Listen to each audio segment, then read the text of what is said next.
I'm just going to have a chat with Tom Davis, who's a Welshman who lives in Holland, and he is in charge of global sports marketing for Giant Bicycles. It's the biggest bike company in the world. It's the sponsor of Australia's only World Tour teams, and there's a long history of Australian cycling and Giant. For me, it dates back in 1997 when Heiko Salzwiedel established the Giant ZVVZ AIS team, which was basically the beginning of a whole new wave of road cycling success in Australia. I'm going to throw to Tom and we're going to just talk about a couple of different things that relate to Giant, sponsorship, and of course Gerry Ryan and his love of cycling.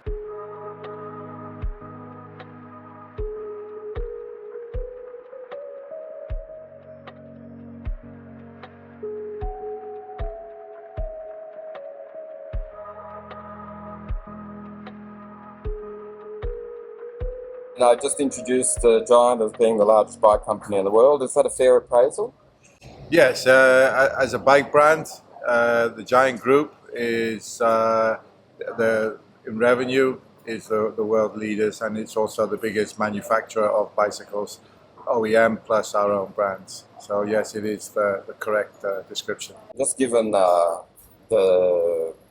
predicament of the times, I wonder if we can get a quick overview of the bike market. That seems to be quite confused at the moment. Where do you see it?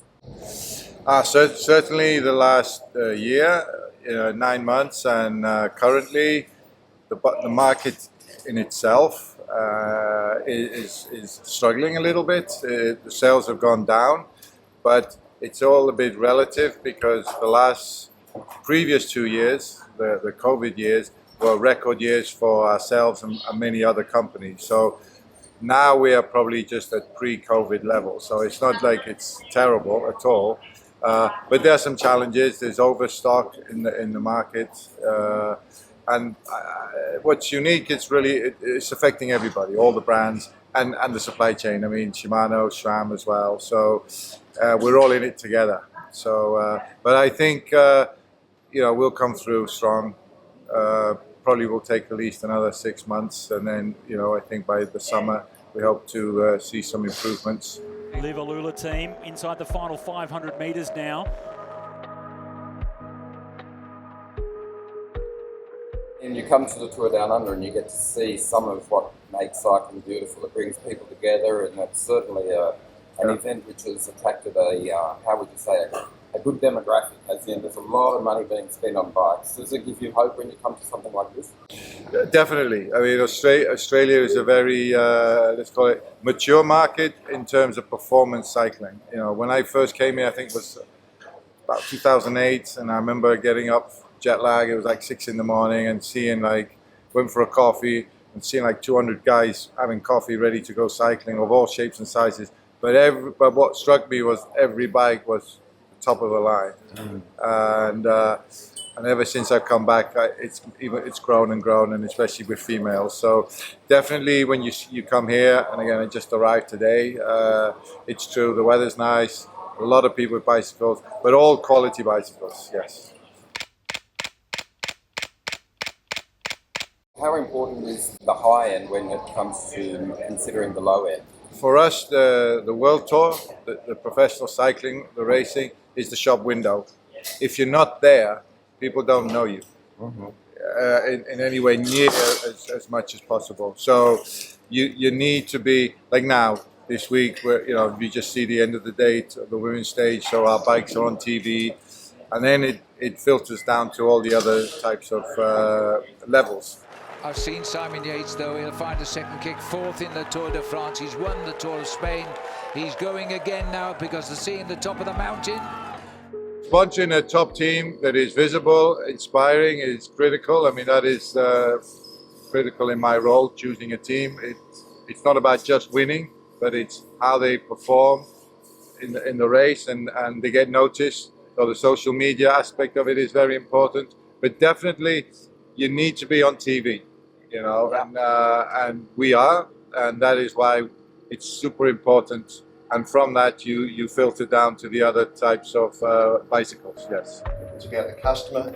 It's about the experience that people go to buy caravan or bike, they want a good experience. Can you just give me an appraisal of Gerry, what appeals to you with working with his teams?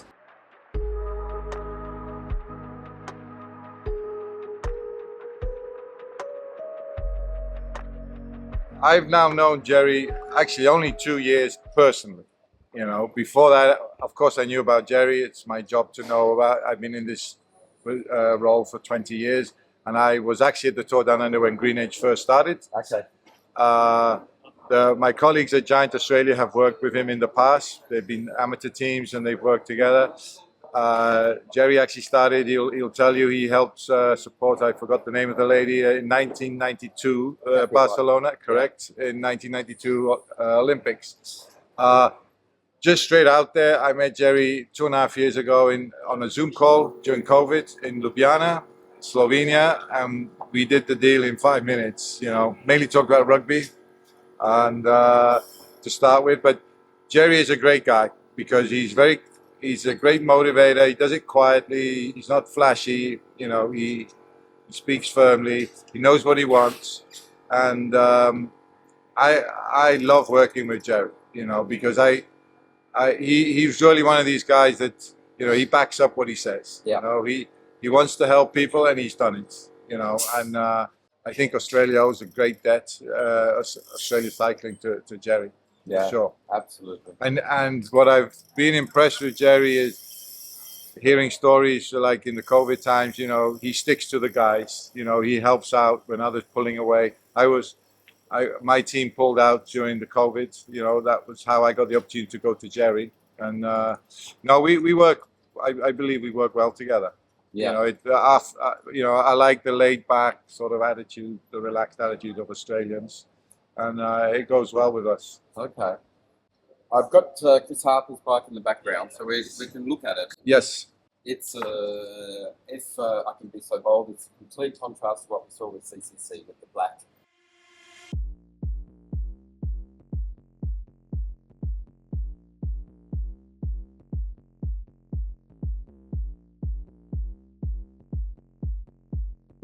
Talk to me about the New Year's model bike.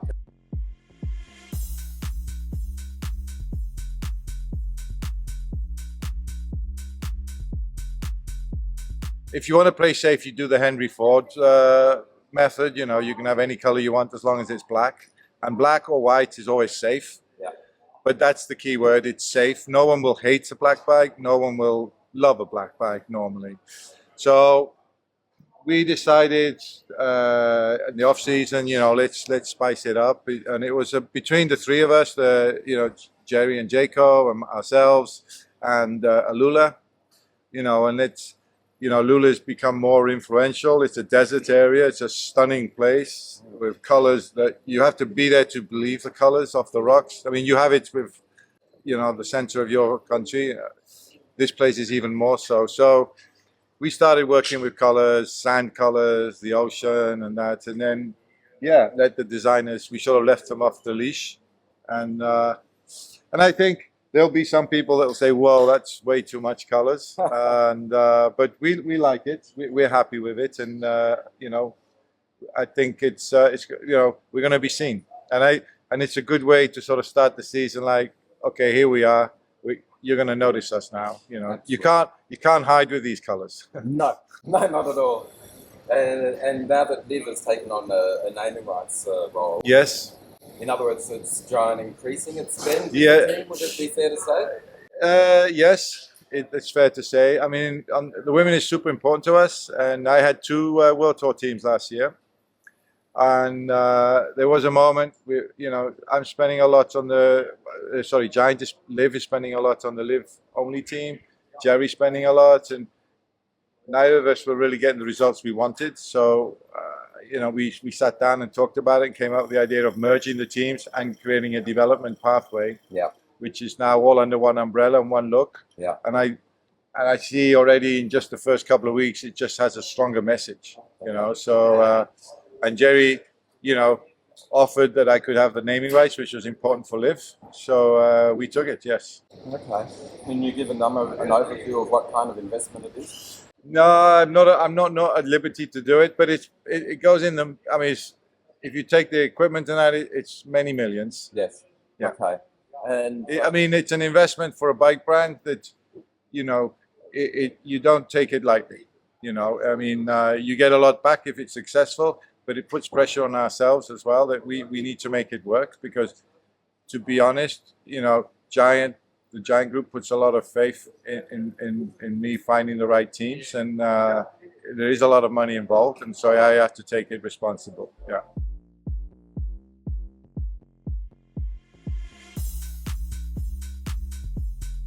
do you want to just give a quick overview of the link between Cadex, because we're quite Yep. prominent on that bike? Yep. So this is the in-house component brand. I think everyone understands that. Is there a real push, or is it going to end up becoming Giant wheels? Or? No, it's definitely a push to be independent. Okay. That's why we started it, and it's what we want.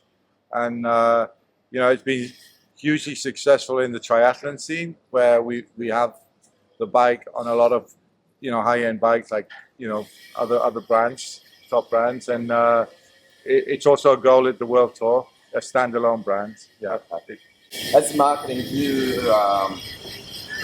you get a lot of insight into the R&D? Do you know what's coming up? Is there something exciting? Yes. I when I say I'm involved, I'm no engineer or anything, but obviously I'm the link between the riders and the team, and we always involving the new bikes, the next generation. This is the aero bike, the Propel. The TCR has been there since, as you know, it's coming up for 25 years. Yeah. So, yeah, I'm involved in the sense of I'm the link, so I know what's going on. Yeah. I mean, yes. Okay. It does. I started my company, Ride Media, in 1998, and at that time it was the Mike Burrows design, which That's right. introduced the TCR. That's the year it started, yes. Total compact road. I still remember what it was all about, and it was a revolution. And it was meant to be a more or less, how do you put it, one size fit all. But it really did change the way that bikes were looking. Definitely. It's quite ironic that you now have a top tube that's parallel with the ground. Yes. But the TCR still is not. It's sloping. So the TCR keeps to its heritage, and we've added another top-end bike. But indeed, the TCR changed everything at the time, and it's still a leader. So we're very proud of the bike, and there's a new one coming soon.